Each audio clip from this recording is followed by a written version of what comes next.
A lot of debate has occurred in the community recently about which version of Survivor is better. Is it the old reliable Survivor US or the rapidly improving Australian Survivor?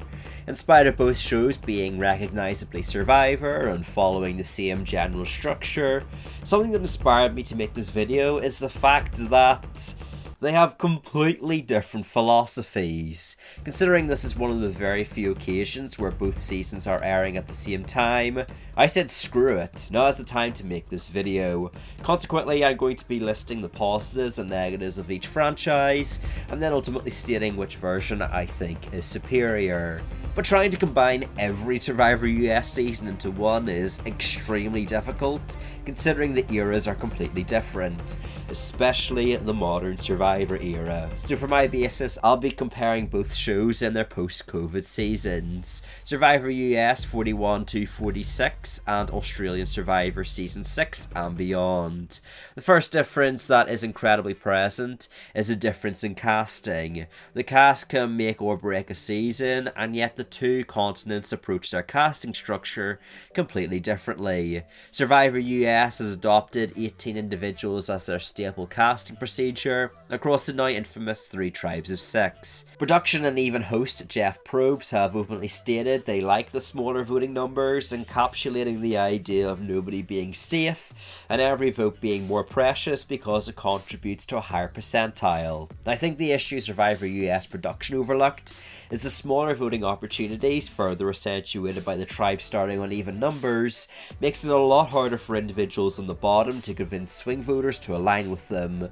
All you really need to do in modern Survivor is get a strong group of 3, have the closest duo within that 3, and you make it to the merge. Now, I understand that is a lot easier said than done, however most tribes that went on a continual losing streak in modern Survivor notably conform to this mentality. And on the topic of smaller tribes, while everyone's vote is more important because it contributes to a higher percentage, every individual is 16% of their tribe. 16.6 reoccurring. Sorry, Voce. This means a tribe that has to go to 2 tribal councils back to back are eviscerating literally 1/3 of their tribe in a matter of days, which can cause a snowball effect in the underdog tribe continuously losing due to lower morale and less viable combinations of people to win challenges. There are also more extraneous variables as to why often the one tribe in modern era ends up completely decimated, but I feel it's more apt to bring up those points later on. Australian Survivor has far bigger tribes, with 2 groups of 24 battling it out. Ironically, despite Survivor US adoring 3 tribes as of recent, Australian Survivor hasn't done 3 tribes since the very beginning of Season 1. In 2016, the bigger tribes allow for more fluid gameplay, and with there being a higher number of quote-unquote challenge beasts per tribe, it means unlike Survivor US, individuals can vote out strong competitors early while still winning challenges with those remaining. The 2-tribe format means the editors can pivot between the tribes in a back and forth style, easier than the Americans who have to jump between 3 tribes to tell the viewers the dynamics, and the editors are sometimes so rushed for time in some episodes that one of the 3 tribes are completely passed over in an episode. Mind you, on Australian Survivor, the tribes are so big it means only about 4 to 5 people get narrational content, while the others are completely ignored. This makes it very hard to remember everyone's name, even after the first week of Australian Survivor, and you may only get a contestant's first confessional 6 episodes in. I think it's also interesting to note that Australian Survivor seems to crave returnee contestants, which isn't a great sign considering how many returnees have already been brought back from such a small pool. However, on the other end of the spectrum, Survivor US has only had 1 returnee in the modern era in Bruce, and even then the casting producers considered Survivor 45 to be his first true season. So it has the opposite issue of there being such a big pool of fantastic one-time Survivor contestants, and unfortunately may never get the chance to return. But I know what you're thinking, right? If only there was some way you could play a tangible Survivor game from the comfort of your own home, in your own time, with gameplay mechanics. Well, allow me to proudly introduce the sponsor of this video, Survivor Castaway Island. The game reimagines Survivor by allowing you to play as a contestant and compete in several challenges based off the actual Survivor show, like Smash and Grab or Warrior's Choice. The objective is simple: outwit, outplay and outlast, as the game combines the social politics, strategic voting dichotomy, challenge prowess, and tribe usefulness all in one compact bundle. This game also features custom dilemmas, advantages, a friendship chart, and exhaustion meter, showing that becoming the sole survivor will be a tough test, but one that comes with great accomplishments as a reward. Were you born to play Survivor, or will you be absolutely bamboozled? Survivor Castaway Island is available on Xbox One, Xbox Series X, PS4, PS5, Nintendo Switch, Steam, and the Epic Games Store. You can also play with family, friends, or just by yourself to see how you would survive if you were on Survivor 46. Tribal's looming, so hit that link in the description and let me know how you get on with this brand new game. It's time to vote, and you're up.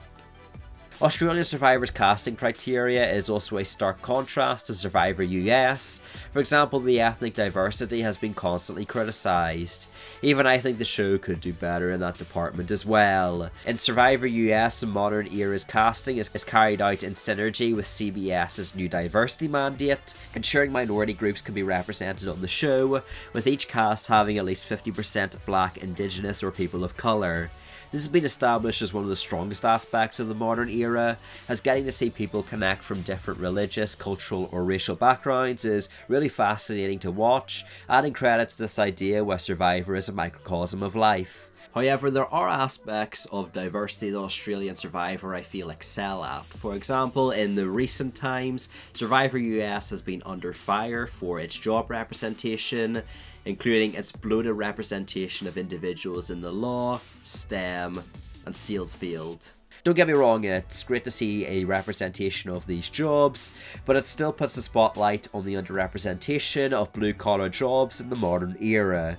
Contrast this to Australian Survivor, that seems to have a wider representation of occupational representation, allowing for the audience to see a further diversity. Likewise, Australian Survivor hits a wider span of age ranges, from people in their 20s to 50s, providing a nice differentiation between the wisdom of older contestants and the energy of those more youthful, or Kelly. Survivor US's age representation isn't abysmal, but a noticeable downgrade from even Island of the Idols or David vs Goliath, with some of the youngest median ages in the entirety of Survivor within modern seasons.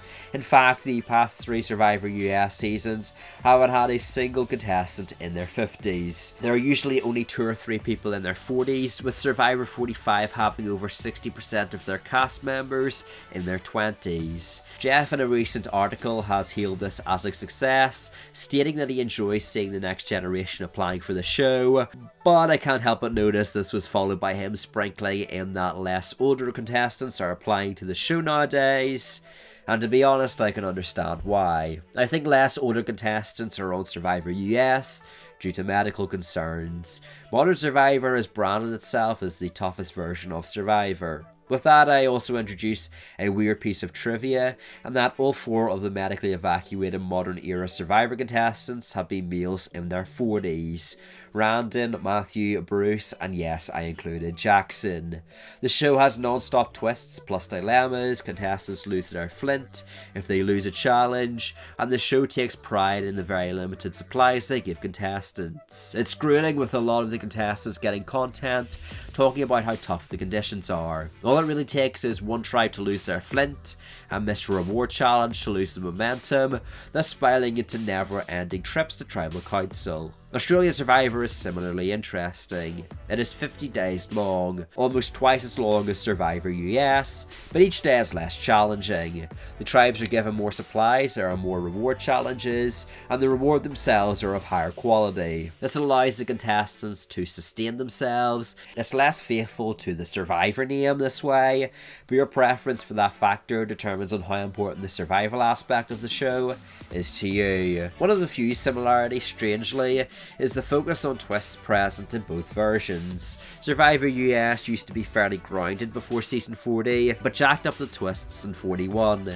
I've talked about the twists on this channel, so for further explanation check out this video. Staples of the modern era like the shot in the dark and the new sit-out rules have been beneficial, but there also have been others that really cut into an episode's dynamics. Australian Survivor is the same, however, with seasons like Brains vs Brawn plus Blood vs Water having some of my least favourite twists in the entire franchise. While I am more forgiving towards Australian Survivor, as their episode slots mandate at least 2 non-elimination episodes, it is still worrying that they introduce twists at Tribal Council just because productions want to spice up episodes. While I understand the introduction of twists prevent the game from getting a steal, the last minute twists we've been seeing as of lately are not the ones I am into. Again, to reaffirm, this isn't to say all newly added twists in Australian Survivor or Survivor US are abysmal, but both franchises have noticeably half-baked ideas. Another thing I think Survivor US beats out Australian Survivor in is the editing. This isn't really a competition in my mind. If you're looking to go on Australian Survivor, just know unless you're one of the fortunate, say, 8 people, you're going to have a very small edit. Australian Survivor placates towards the casual community more so, and so they give their winners typically lots of screen time plus confessionals, so you have a strong understanding of why they won. While this can be argued as a positive, it makes a lot of the contestants on the show come off as fodder. Perhaps the most notable example of this is that some contestants on this international season of the show have been eliminated without a single confessional, which is insane. This is pretty obnoxious as a viewer, as by the first week you know several people to write off as a winner, and I can also imagine it's annoying as a contestant making a deep run, playing a strong game, but only getting 10 confessionals across 20 episodes. Ignoring Survivor 41, pretty much everyone has been given an edit, where you know their general ambitions, goals in the season, and they've been given more than 1 confessional per episode. Survivor US, however, is a lot more aware of its superfan community, and they throw in tricks to make you second guess recent eventual winners. Therefore, some winners like Erica and Gabler are still to this day contested in the community, with individuals like Xander or Cassidy, finalists who had stronger edits, being labelled as robbed. While I may have been giving Survivor US a few points in the past few minutes, now we're on to challenges, and if you've watched some of my previous videos, oh boy, you know where I'm going with this. Australian Survivor hands down has the better challenges, and I don't think it's really that close. Survivor US has stuck with very similar relay style courses, with a physical, dexterity, and then endgame puzzle element, for pretty much every single pre-merge challenge. For a long time the puzzles were constantly repeated, and this made some immunity courses a real slog. The one advantage these styles of challenges have over Australian Survivor is that it allows for different individuals to really step up for a hero portion. You're muscular, take charge for the physical part. You can do puzzles, well, step on up. You're dying to break someone's ankle? Wait, what? Australian Survivor courses are a lot more muscle orientated, with some immunity challenges literally being purely physical. While it certainly harms less physical individuals, I do think the physical actions like tackling, throwing or dragging are just a lot more interesting to watch than 2 people slowly building a puzzle. The challenges also seem to have a higher production value in Australian Survivor, plus they come up with new challenges, which is an impressive feat considering it's the international version with the lower budget. For me, this really ties into the Survivor I personally enjoy more, Australian Survivor. This isn't to say you're an awful person if you like Survivor US more, in fact more power to you, but even comparing the first 3 episodes of Titans vs Rebels to Survivor 46, I had much more fun watching those episodes. Survivor US has and still will hold a special place in my heart. I still tune in for every episode, but I have to give those down under their props. In Australian Survivor there are still auctions, swaps, reward challenges, seasonal themes, unique reward locations, interesting idols, and heroes as well as villains. Although unlike most people, I can at least understand why Survivor US have famously said they don't edit people to look like villains anymore. Blame the weirdos that send them awful messages and DMs. Even though Australian Survivor has its flaws, with Survivor US doing certain things better than them, I think both heroes versus villains as well as Titans vs Rebels so far have been better than any of the 5 full modern Survivor seasons. But those are my opinions, let me know yours in the comments below. Keep that subscribe button company if you enjoyed this video, and leave a like while you're down there. The next video discusses the 5 frontrunners to win Survivor 45, a video that even after episode 3, I feel holds up well. Nevertheless, have a good day. Oh, peace!